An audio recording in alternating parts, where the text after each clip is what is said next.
Finalmente, começam a surgir indícios de que a variante Ômicron vai ter no Brasil um comportamento semelhante ao que vem apresentando em países do hemisfério norte.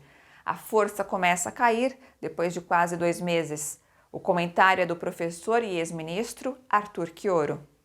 É verdade que nunca tivemos um número de casos tão explosivo, tão excessivos, tão elevados como os que estão sendo observados agora.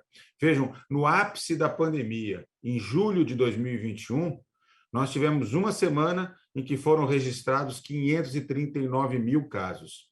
Só para que se tenha uma noção, entre 23 e 29 de janeiro deste ano foram registrados 1.305.000 casos e nós sabemos que boa parte dos brasileiros não puderam testar, simplesmente porque não tinham testes ou porque prefeituras, serviços privados só estavam testando os chamados casos sintomáticos graves. Ou seja, esse número sequer reproduz a realidade.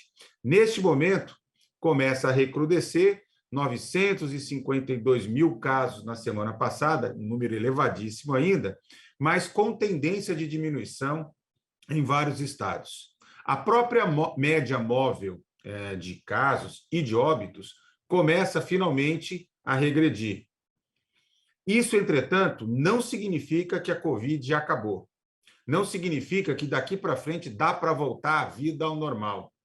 Será necessário continuar usando máscaras, continuar tomando todas as medidas de higiene, produzindo distanciamento físico sempre que possível, até porque é muito difícil, porque a maioria dos brasileiros tem que trabalhar, tem que se expor nos transportes coletivos, mas há uma questão que não é possível deixar passar, porque ela está acessível a todos os brasileiros e brasileiras, né, e deveria ser uma obsessão do nosso governo.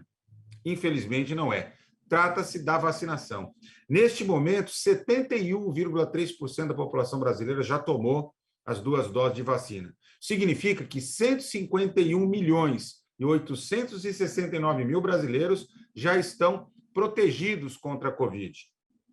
Entretanto, há um dado que este número esconde. É o fato de que 61 milhões de brasileiros, principalmente crianças, idosos, pessoas com comorbidade, pobres, que vivem nas periferias, com baixo nível de escolaridade, ou que se sensibilizaram às fake news, né, caíram como presas a esse discurso que gerou medo contra os efeitos colaterais ou possíveis riscos da vacina, né, não tomaram as doses necessárias para se proteger e, portanto, estão vulneráveis. Mais de 95% dos casos graves e 98% dos óbitos, agora pela variante Ômicron, se concentraram entre não vacinados ou aqueles que estão com doses incompletas da vacina.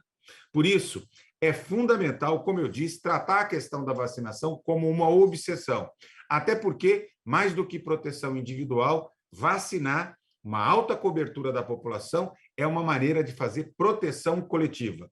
Por isso que no retorno das aulas, nas atividades profissionais, nos eventos coletivos, enfim, quando as pessoas visitam nas suas casas, é fundamental exigir que as pessoas estejam vacinadas. Não há por que ter nenhuma condescendência com o negacionista.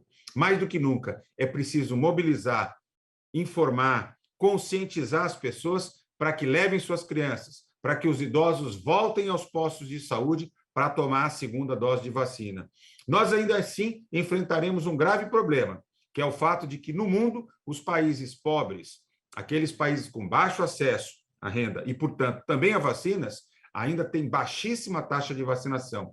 Dados de ontem da Organização Mundial de Saúde indicam que nos países pobres apenas 10,3% da população recebeu uma única dose de vacina.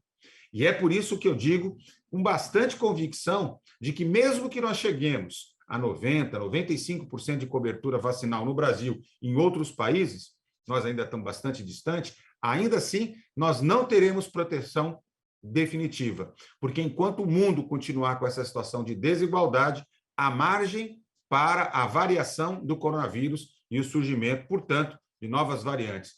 Mais do que nunca, é preciso investir na vacinação, é preciso investir na segurança coletiva. Pronto! Assim que pintar notícia nova, você fica sabendo no ato.